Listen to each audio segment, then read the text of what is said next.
नमस्कार मंडळी, कसे आहात? आज आपण बनवणार आहोत शेवई खीर. साहित्य बघूया. शेवई, साखर, दूध आणि तूप. नॉनस्टिकी कढईमध्ये आपल्याला 2 चमचे तूप टाकायचं आहे. 1 आणि हे 2. त्यानंतर आपण त्यामध्ये आपल्याला शेवई जी आहे ती टाकायची आहे व ती परतून घ्यायची आहे. हो, हे बघा, अशा प्रकारे ती परतून घ्यायची आहे. सगळ्या बाजूने ती परतायची आहे.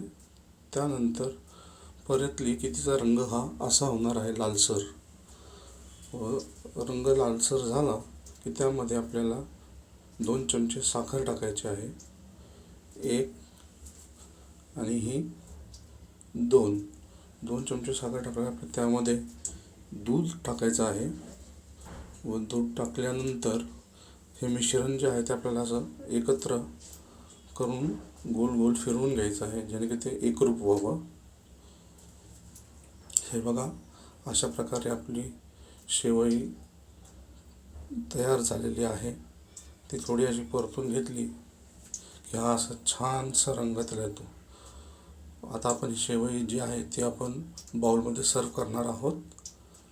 हे बघा, किती छानसा असा रंग आला आहे तिला व चवीलाही ती उत्कृष्ट नक्कीच झालेली असणार. आता आपण सर्विंग करत आहोत. त्यामध्ये आपण वरतून सजावटीसाठी बदाम आणि काजूचे काप टाकलेले आहेत. होय, आता अशा प्रकारे लाईक आणि सबस्क्राईब आणि शेअर नक्की करा. धन्यवाद मंडळी.